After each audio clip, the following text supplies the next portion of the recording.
Bonjour à tous et bienvenue dans le 13h, le sommaire. Long d'environ 85 km, la traversée Kétou-Idigny-Savè sera bientôt bitumée avec ses bretelles et les agglomérations seront aménagées. Le projet est lancé au grand bonheur des autorités et de la population. La 4e réunion annuelle des associations des femmes du secteur des mines et du pétrole de l'espace UEMOA se déroule en ce moment même à Cotonou. Ces femmes ont pour mission de proposer des stratégies de dynamisation du réseau. Au menu de ce journal, également de la littérature avec ce recueil de poèmes, Brin d'Hysope, le tout premier livre du jeune écrivain béninois Ricardo Akpo.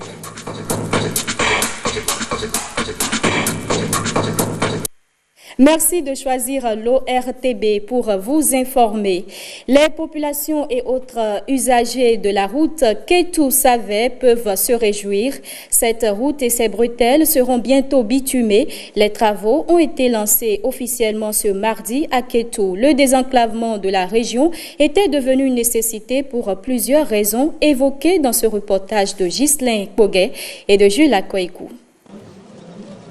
Une plaque dévoilée, un chantier ouvert, celui de l'aménagement et du bitumage de la route Kétou-Idigny-Igbodja-Savè, long de 85 km 80 et de ses bretelles Omu-Iladji, Monsougabe, Ayekotonian, mesurant 26 km 60 et Savè-Okeowo, 27 km 50. Des travaux de terrassement, de drainage et de signalisation sur près de 139 km avec un pont de 200 mètres sur le fleuve Opara. Travaux à réaliser en 36 mois par Consorcio Constructor de Estradas, un ouvrage attendu depuis si longtemps. Permettez-moi de vous transmettre la joie qui anime la jeunesse de Kétou et de Savè qui attendait d'ores et déjà le lancement de ce projet salutaire grâce à la volonté affichée du gouvernement avec à sa tête son Excellence le président Patrice Talon. L'aménagement et le bitumage de cette voie qui relie Kétou à Savè aura pour principal impact le désenclavement d'une région, grenier du département du Plateau. La plupart du céréales et de tubercules, manioc et niam qui sont cultivés dans la commune de Kétou prennent part cette voie. Le projet fait partie du programme quinquennal d'action du gouvernement. Il comporte une spécificité dans les agglomérations. En profil en travers, nous aurons une chaussée de 7 mètres de large qui aura 2 voies de 3,50 mètres chacune.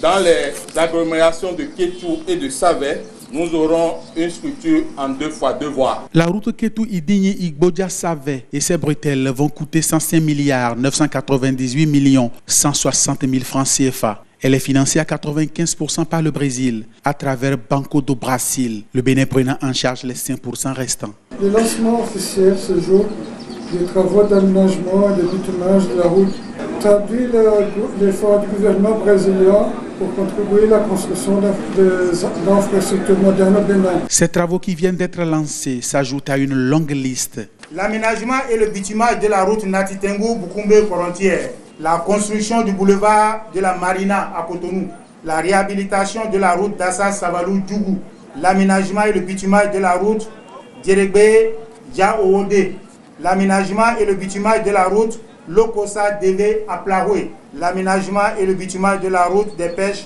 première phase, l'aménagement et le bitumage de la route Abomey-Djidja, Tofo-Lalo, Agbaïzou, Abomey et les bretelles, l'aménagement et le bitumage des routes Zayanado, Banamé, Pamouyan, Kove, Banamé et Kogede, Zapota. L'aménagement et le bitumage des routes Miseseto, Zivier, Sédié de Nouzé et route nationale inter-État numéro 1, c'est-à-dire de Kokokodi, Evier, Wedo, Kalavipota.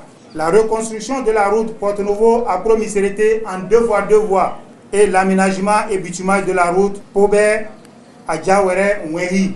L'aménagement et le bitumage de la route à Promisérité, Pobé, au Bel Air, frontière du Nigeria. L'aménagement et le bitumage de la Roca de Porto-Novo, la réhabilitation et le renforcement de la route nationale inter-État numéro 2, tronçon Boyiko Dassa Parapou. La construction du pont de Tove-Bamé sur l'axe à Promisérité près des ports. Le chantier verra se déployer plus de 300 engins et mettra à l'œuvre plus de 500 employés.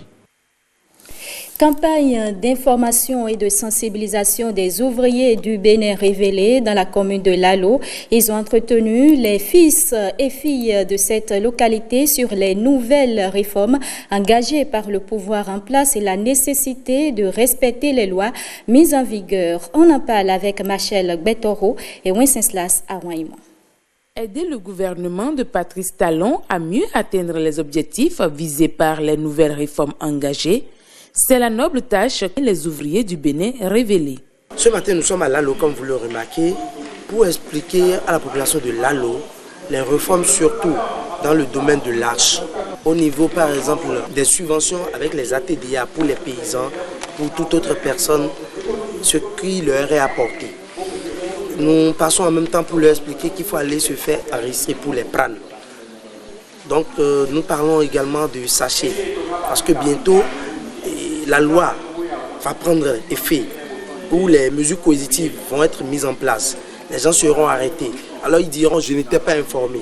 Nous nous sommes donnés comme engagement d'aller le leur expliquer et les avertir à temps pour qu'ils ne se fassent pas prendre de main. Leur attente après cette rencontre est l'accompagnement de la population de Lalo vis-à-vis des décisions du pouvoir exécutif.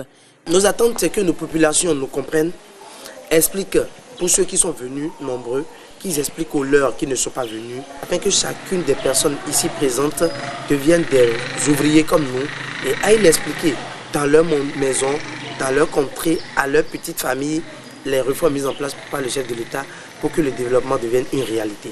Parce que sans information, il n'y a pas de développement. La première autorité de Lalo accueille bras ouverts l'initiative. Vraiment, je veux dire que c'est une joie pour moi d'être avec ma population aujourd'hui pour entendre alors les nouvelles des ouvriers du Bénin révélés. Tout individu a droit à l'information. Et c'est le combat que comptent mener les ouvriers du Bénin révélés dans tous les départements du Bénin. Car le respect des lois et tests en vigueur est gage d'un développement certain. Projet gestion de conventions relatives à l'environnement. Le processus se poursuit avec une série de conclaves. Après les acteurs publics des ministères sectoriels, eh bien, c'est la société civile qui renforce ses capacités. Les participants vont partager leur expérience sur des questions liées à l'environnement. Malini Chibozo et Bruno Routekbo. Les défis environnementaux du monde actuel ne laissent personne indifférent, pas même les acteurs de la société civile. Grâce au projet de renforcement des capacités nationales pour la gestion des conventions relatives à l'environnement, ils sont sensibilisés sur les expériences mises en route dans la gestion des questions liées à la protection de l'environnement. Vous le savez très bien, lorsque les sols sont dégradés, on ne peut plus faire l'agriculture vraiment de niveau satisfaisant. Or, l'utilisation des produits chimiques non contrôlés peut entraîner vraiment une telle catastrophe, ce qui n'est pas bien pour nous. Ces mêmes produits chimiques déversés dans les cours d'eau produisent des effets catastrophiques au niveau de l'écosystème, notamment les poissons et tout ce que nous avons. Donc, il faut que ces ONG-là, qui sont sur le terrain et qui sont en contact avec les populations, puissent cerner la vision de ce projet et qu'on établisse un lien permanent entre eux afin qu'on ait les feedbacks sur les actions concrètes qu'elles mènent sur le terrain. Le présent atelier intervient à la suite des concertations entre les cadres des différents ministères sectoriels. La présente rencontre est donc une occasion de partage et d'échange d'expériences dans la mise en œuvre des accords multilatéraux relatifs à l'environnement. C'est ce qui justifie la nécessité et l'importance d'impliquer tous les acteurs importants et clés que vous êtes dans ce processus. 2 jours de formation pour parachever le processus. À terme, les participants seront mieux aguerris dans l'élaboration des projets liés à l'environnement. Le Bénin accueille les assises de la 4e réunion annuelle des associations des femmes du secteur des mines et du pétrole de l'espace UEMOA. Les membres de Women in Mining of West Africa, réunis à Cotonou, ont pour mission de proposer des stratégies de dynamisation du réseau. Jean-Claude James et Françoise Insou étaient à la cérémonie d'ouverture hier. Dans le secteur minier et pétrolier, elles ont leur mot à dire. En se retrouvant à Cotonou, ces femmes du réseau Women in Mining of West Africa, WIMOA, veulent s'attaquer à des préoccupations les concernant. Cette 4e réunion est là pour but essentiel de redynamiser le réseau parce que nous n'avons pas pu nous réunir depuis 2016. Il y a plein de mutations qui se sont produites dans le secteur minier. On se dit maintenant on mutualise nos efforts, on mutualise notre combat pour qu'il y ait au moins une émergence des femmes dans le secteur minier. Parce qu'en mine, c'est toujours des services d'appui qu'on donne aux femmes. Alors que toutes celles qui sont présentées aujourd'hui, là, ingénieurs, bien qu'on les emploie, un ingénieur d'exploitation ne peut pas rester à la maison ou dans un bureau, il faut qu'elle soit sur le terrain. Cette 4e réunion constitue l'une des nombreuses actions pour l'atteinte des objectifs poursuivis par les chefs d'État de l'Union dont le soutien est total. Convaincu de ce que la synergie des actions constitue une condition d'efficacité des politiques et stratégies de développement, je reste persuadé que la présente réunion annuelle s'inscrit dans le sens d'un appui à la mise en œuvre du nouveau code minier dont le processus d'approbation est en cours depuis un moment. Je voudrais pour cela vous rassurer que la commission de l'UEMOA, dont le leitmotiv actuel est l'institutionnalisation du genre dans tous les programmes de développement, sera à vos côtés et ne ménagera aucun effort pour vous accompagner dans votre démarche. Cette rencontre du réseau WIMOA dure 3 jours et va permettre l'élaboration du nouveau programme triennal.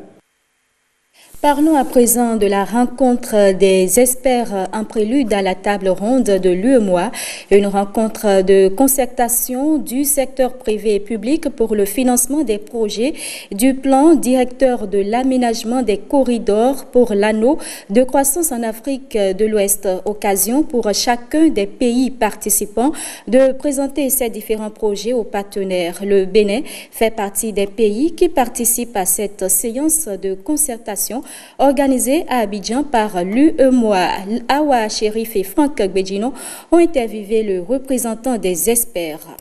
D'abord, une chance au Bénin, n'est-ce pas, de participer à cette table ronde organisée par l'UEMOA en collaboration avec l'agence japonaise. Il faut dire qu'au départ, le Bénin n'était pas associé à cette table ronde. Il y avait le Ghana, la Côte d'Ivoire, le Burkina et le Togo qui étaient associés.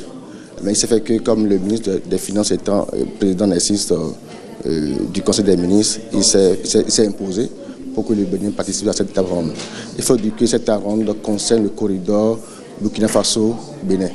Donc c'est impensable qu'on peut faire un travail comme ça, n'est-ce pas, sans associer le Bénin. C'est heureux aujourd'hui que nous soyons là avec 11 projets à hauteur de 2000 milliards. Notre première présentation a impacté les partenaires qui sont là, puisque nous avons des projets bancables qui ont déjà connu une étude préalable. De plus, vous savez, la destination Bénin est une opportunité pour tous les partenaires techniques financiers. Aujourd'hui, le Bénin, c'est un pays de paix, c'est un pays de démocratie, c'est un pays qui attire l'investissement. Donc aujourd'hui, tout ce qu'on a présenté, franchement, avec tout ce qui se passe dans notre pays aujourd'hui, les gens sont intéressés pour venir à la destination Bénin. Il faut dire, nous avons un projet sur l'agriculture qui a impacté le public. Nous avons un projet sur l'énergie et aussi plusieurs projets sur le développement des routes. Mais ce que je note, dès notre présentation, dès notre arrivée à Abidjan, les gens sont pressés, n'est-ce pas, de découvrir le Bénin, de découvrir nos projets. Et je vous assure qu'à la fin de ces travaux, le Bénin va gagner. Faire de la Chambre de commerce et de l'industrie du Bénin un puissant levier de promotion économique, cela passe certainement par la relecture des tests, une large concertation avec les opérateurs économiques. Et pour y arriver, une rencontre d'échange a été organisée mardi au siège de la dite Chambre. Gilles Dansou et Océana Mousso. La CCIB, Chambre de commerce et d'industrie du Bénin. Une chambre au service des opérateurs économiques depuis une centaine d'années. L'heure est aujourd'hui à la relecture des tests afin de donner une nouvelle dynamique à cet instrument de promotion économique. Cette rencontre s'inscrit dans cette logique. L'apport des opérateurs économiques est souhaité pour ensemble relever le défi. Vous savez qu'il y a des problèmes de gouvernance au niveau de la Chambre, des problèmes qui ont un lien aussi avec le processus électoral, la question de représentativité des élus. Donc le gouvernement a mis une administration provisoire en place au niveau de la Chambre pour adresser ces problèmes-là. Donc des projets de tests ont été préparés et il y a lieu, avant que ces projets de tests ne fassent l'objet d'adoption en Conseil des ministres, que nous consultions largement les opérateurs économiques qui connaissent les problèmes de la Chambre, qui utilisent la Chambre comme outil de promotion de leurs affaires pour avoir leur avis, leurs remarques, leurs observations sur ces projets et pour avoir aussi leur contribution pour améliorer ces projets de test avant que ces projets ne puissent être présentés pour adoption en Conseil des ministres. Le ministère en charge du commerce salue cette noble initiative qui renforce le tissu économique béninois. Ce ministère, de par la tutelle, doit veiller au respect des tests, au respect des décisions, à la validation, à l'homologation des décisions prises au niveau de l'institution et voir si la conduite de l'institution est conforme aux directives du gouvernement.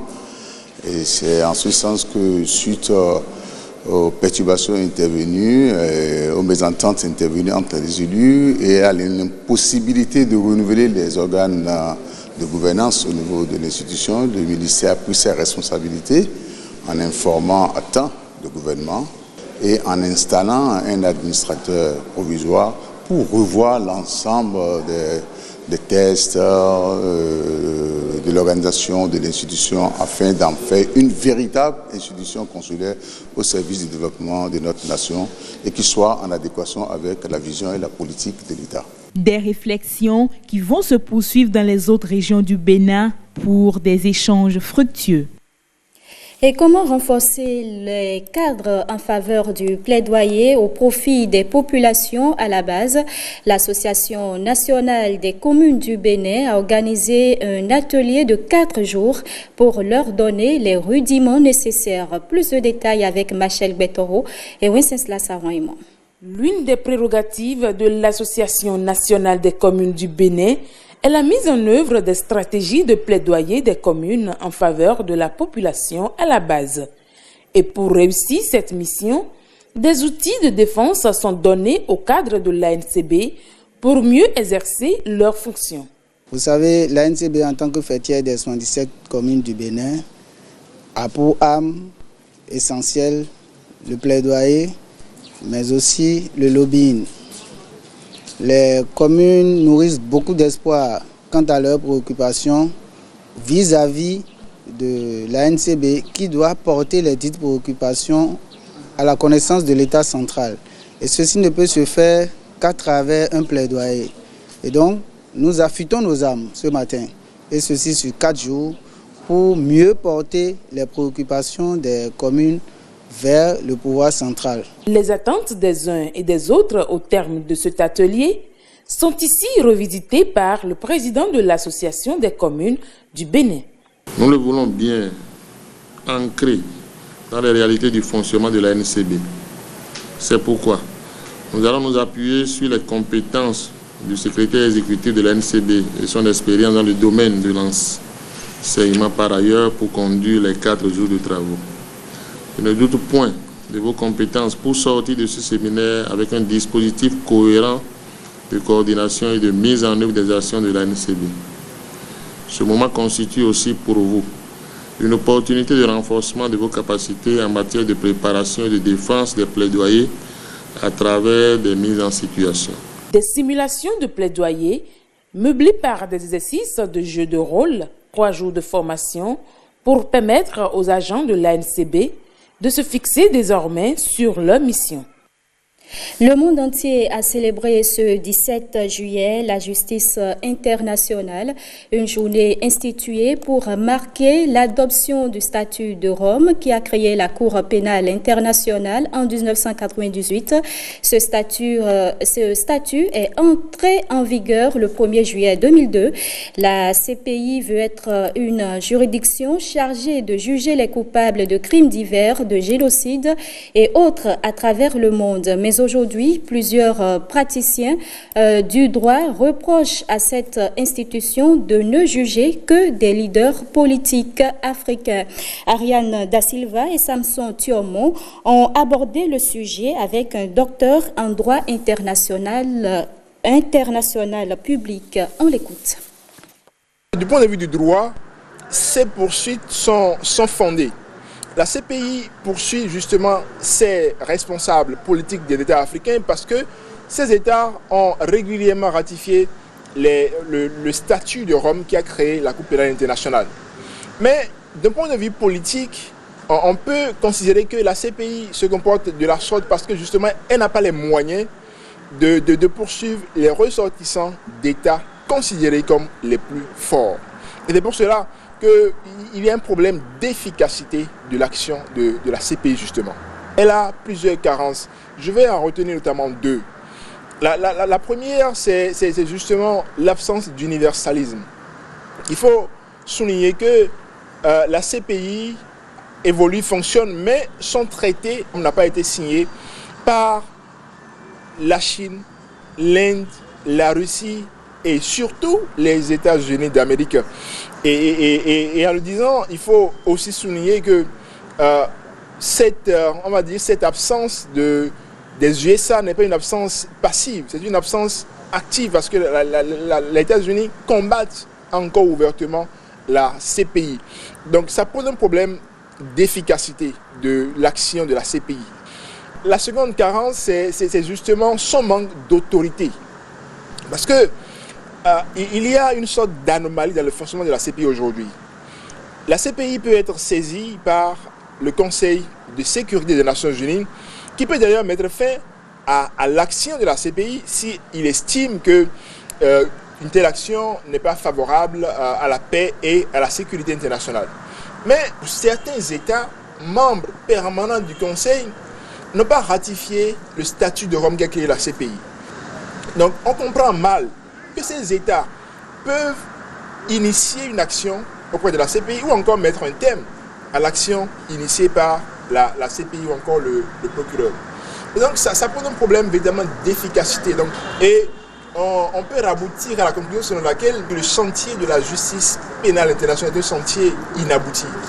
Complètement parce que les éléments qui devraient nourrir la coordination d'un tel système ne sont pas réunis et encore moins, ils ne sont pas en voie d'unification.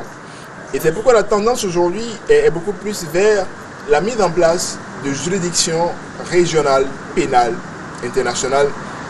Et dans ce sens, l'Afrique sert d'exemple. Aujourd'hui, il y a un projet de mise en place d'une juridiction régionale pénale africaine avec la prévention d'une section pénale au sein de la Cour africaine des droits de l'homme et des peuples.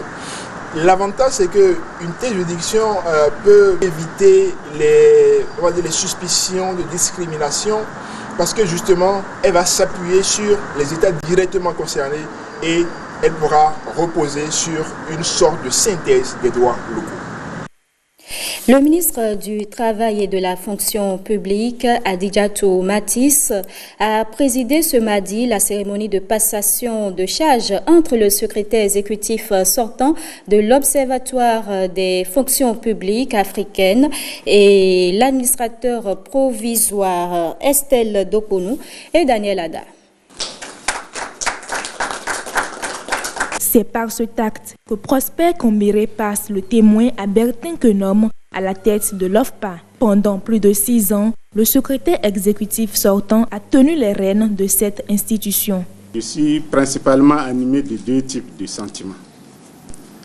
Dans un premier temps, je voudrais évoquer des sentiments mitigés pour n'avoir pas pu réaliser une partie de mon challenge.